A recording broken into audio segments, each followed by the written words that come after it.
Welcome back to the Vital Signpost. We're on part 9 of our deep dive into sleep. Glad to be back. Yeah, last time we were kind of looking at some of the functions of REM sleep, but today we're going even deeper into the mysterious world of dreams. Oh, yeah. We all experience them, right? These vivid, often bizarre experiences that unfold in our minds while we sleep. Right. But how many of us truly understand what's happening in our brains when we dream? Or what those dreams might mean? Yeah. So let's unravel this a little bit together. It really is a captivating area of study. It is. And it only seems to get more intriguing the more we learn about it. Okay, so dreams are so paradoxical. Yeah. I mean, we experience hallucinations, delusions, disorientation, emotional volatility, Right. and then often upon waking, complete amnesia. Yeah. It's like our brains are temporarily entering a state of psychosis each night. Yeah. Why would this be an essential part of our biology? That's a really fundamental question that has intrigued humanity for centuries, Yeah. It's important to remember that dreaming occurs in all stages of sleep. Okay. And it's a completely normal process, both biologically and psychologically. Yeah. It's not a malfunction. It's an integral part of how our brains function. Yeah. Now, it's true that during REM sleep, we experience those very vivid, narrative-rich dreams that we most closely associate with the word dreaming. Right. That's why we're going to be focusing mainly on REM sleep today. Okay. Historically, Freud's theories were kind of the dominant lens through which we viewed dreams. Right. But modern science has kind of shifted away from that. Uh-huh. So how has our understanding of the dreaming brain evolved? Yes, Freud's theories were very influential for a very long time. Yeah. And while they did make some valuable contributions, the reliance on symbolic interpretation Right. and dreams as disguised wish fulfillment has been largely rejected by modern science. Right. Brain imaging, specifically MRI, has completely revolutionized our understanding of dreaming. Okay.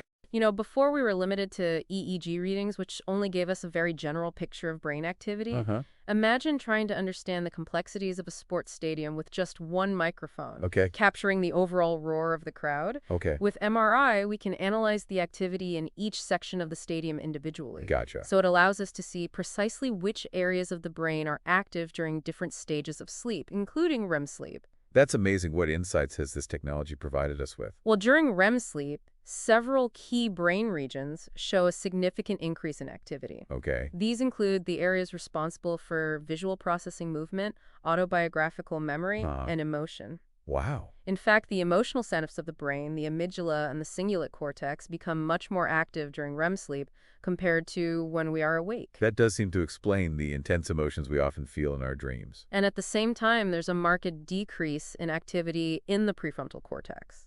This is essentially the brain's command center. It's responsible for rational thought and decision-making. So our emotional centers are highly active, while the part of our brain that normally governs logic and reason is taking a back seat. Right. I suppose that explains why dreams can be so bizarre and illogical. Yes, that's precisely the pattern of brain activity we see during REM sleep. Okay. Which helps to explain why dreams can be so visually vivid, emotionally charged, and often completely nonsensical. Yeah. Our minds are essentially exploring uncharted territory without the constraints of logic and reason. It's amazing to be able to observe these changes in the brain in real time. It is. Are we moving towards actually being able to read dreams? Researchers are definitely moving in that direction. Wow. Some groundbreaking studies have demonstrated that it's possible to predict the form and even the content of someone's dream Wow. based on their brain activity with a surprising degree of accuracy.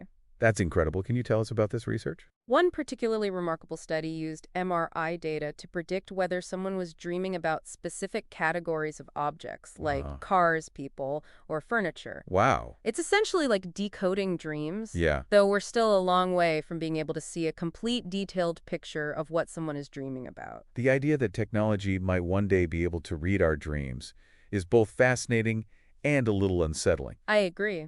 Let's shift gears a bit and talk about the content of dreams. Okay. Where they come from.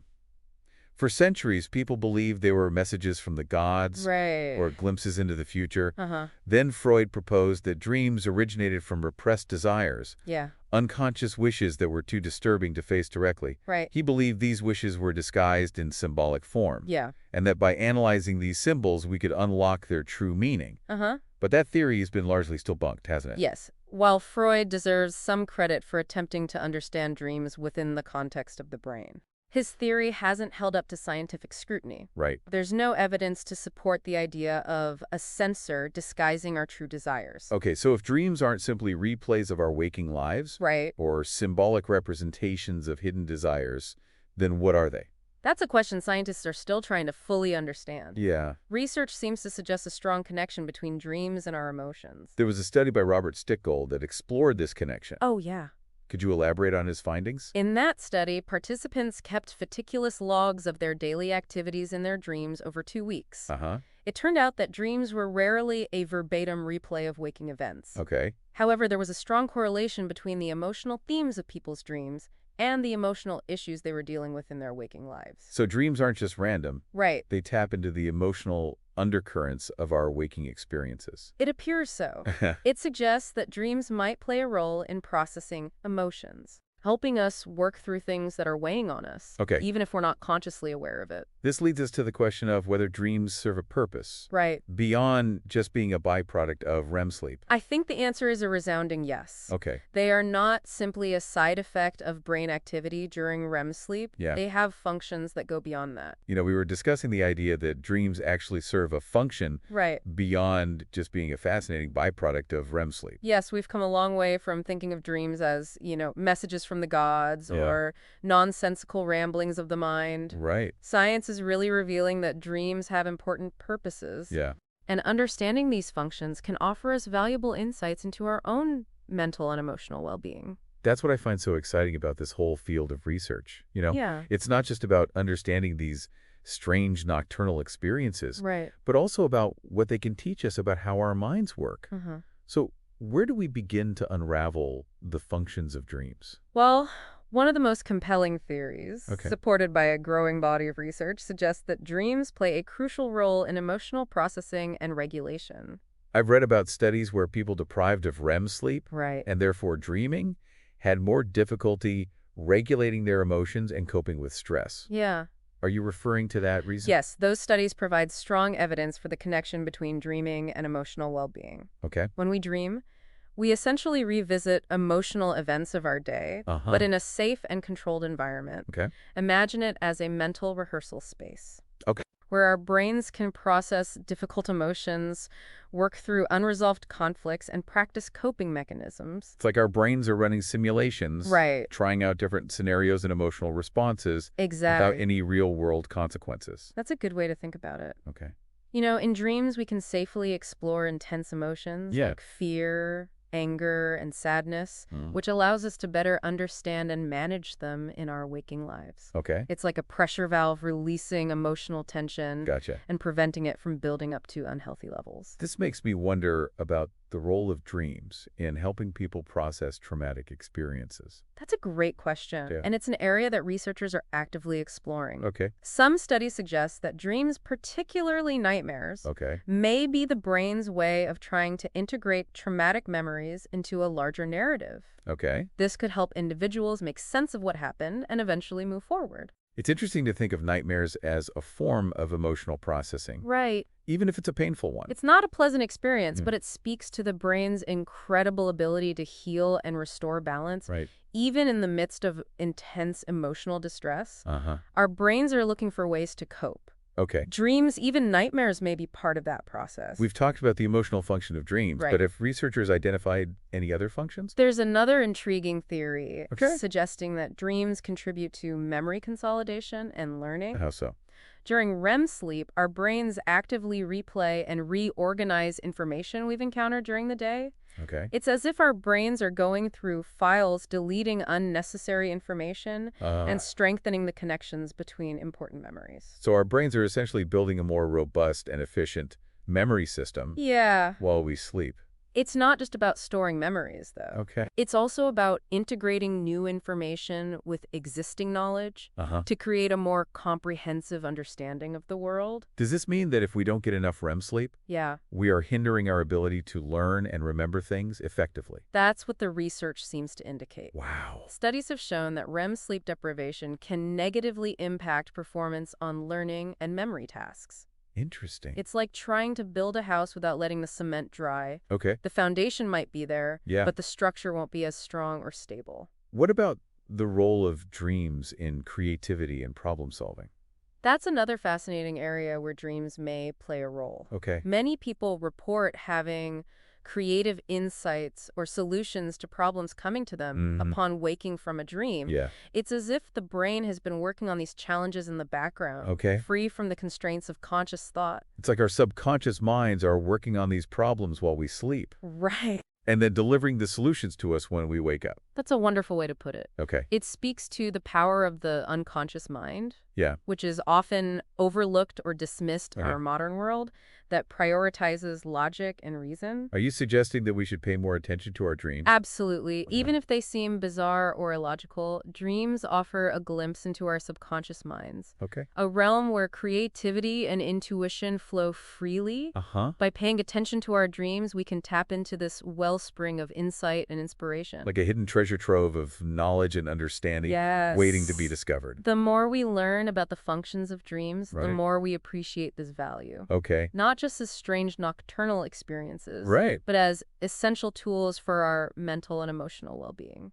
What can we do to better understand our own dreams? One of the simplest and most effective things you can do Yeah. is keep a dream journal. I've tried that before. Yeah. But I often forget my dreams by the time I wake up. That's a common problem because the memories of dreams are often fleeting. Yeah. But the more you practice recalling and recording your dreams, Right. the better you'll get at remembering them. Do you have any tips for improving dream recall? Sure, keep a notebook and pen next to your bed Okay. so you can jot down your dreams immediately upon waking before they fade from memory. Okay. Another tip is to set an intention before you go to sleep, Okay. telling yourself that you want to remember your dreams. Gotcha. Finally, avoid using electronic devices right before bed, Okay. as the blue light emitted from these devices can interfere with melatonin production Right. and disrupt sleep patterns. Those are great tips once we've recorded our dreams. Yeah. What are some things we should be looking for when trying to interpret them? It's important to remember that there's no one-size-fits-all approach to dream interpretation. Okay. However, some helpful things to consider Yeah. are the recurring themes, symbols, and emotions Uh-huh. that appear in your dreams. Could you give us an example? Sure, let's say you have a recurring dream of being chased. Okay. This could symbolize a feeling of being overwhelmed or pursued by something in your waking life. Right. It's important to explore what that something might be Okay. and how it's making you feel. So it's not about finding a literal interpretation, Right. but rather about exploring the underlying emotions and themes Exactly. that the dream is trying to convey. Dreams often speak to us in metaphors and symbols, Right. tapping into the language of the unconscious mind. Uh-huh. By paying attention to these symbols and the emotions they evoke, Right. we can gain valuable insights into our own inner world. This has been a very insightful conversation. Yeah, I'm starting to see dreams in a new light, good. not as random meaningless events, Right. but as a rich source of information about our emotions, memories, and even our creative potential. That's wonderful to hear. Yeah. The journey of understanding your dreams is a deeply personal one. There's no right or wrong way to approach it. The key is to be curious, open-minded, Yeah. and to trust your own intuition as you explore the fascinating landscape of your inner world. Before we conclude this part of our deep dive into dreams, Okay.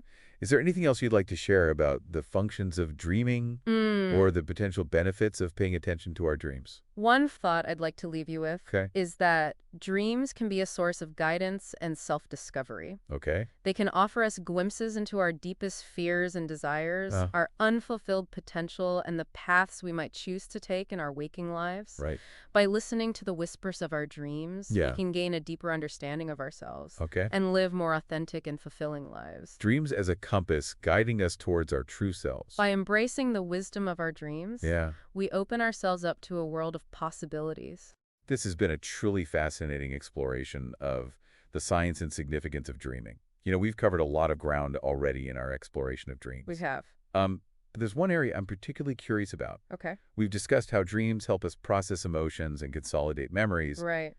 But what about their role in our mental health more broadly? That's an important aspect to consider. Yeah? There's a growing body of evidence suggesting that dreams can be a valuable tool for understanding and even improving our mental well-being. Could you expand on that a little bit? Sure, dreams offer a very direct line to our subconscious minds, Okay. where our deepest fears, anxieties, and unresolved conflicts often reside. Right. By paying attention to the themes and emotions that emerge in our dreams, Uh-huh. we can gain valuable insights into the underlying issues that may be contributing to our mental health challenges. So dreams can provide us with clues about what's going on beneath the surface, even if we're not consciously aware of it. Exactly. Okay. For instance, someone struggling with anxiety might have recurring dreams of being lost or trapped. Okay. This could reflect their feelings of being overwhelmed or out of control. Right. Someone dealing with unresolved grief might have dreams featuring the deceased loved one, Okay. which could provide an opportunity to process those emotions in a safe and symbolic way. It's an interesting concept to think of dreams as a form of self-therapy, Yeah, where our minds can work through difficult emotions and experiences. it's not a substitute for professional help, of course, Right. but it can be a very powerful complement to traditional therapy. Okay. In fact, some therapists actually incorporate dream analysis into their practice. Interesting. This helps patients explore the symbolic language of their dreams to gain a deeper understanding of their thoughts, feelings, and behaviors. It seems like dreams could provide a rich source of data that can be used to inform and enhance the therapeutic process. Absolutely. As our ability to decipher the emotional content of dreams advances, we may even be able to use this knowledge to develop more targeted and effective treatments for mental health conditions. Wow. Imagine being able to identify early warning signs of depression or anxiety Yeah, based on changes in someone's dream patterns. that's a remarkable possibility. It could open up a whole new frontier in mental health care. It highlights the importance of continuing to explore the mysteries of the dreaming mind. Yeah. The more we understand about dreams, the more potential we unlock for improving our overall well-being. Dreams are not just random, meaningless events that occur while we sleep. Right. They're a vital part of who we are. Yeah. They reflect our deepest emotions, memories, and even our creative potential. Uh-huh. By paying attention to our dreams, we open ourselves up to a world of insight and self-discovery. That's beautifully put. Thank you for sharing your expertise and passion for this fascinating subject. My pleasure. It's been an enlightening journey into the depths of the dreaming mind. I agree. It has been fascinating. To our listeners, if this deep dive has piqued your interest, I encourage you to grab a notebook and start recording your own dreams. That's a great idea. You might be surprised by what you discover. Until next time, sweet dreams.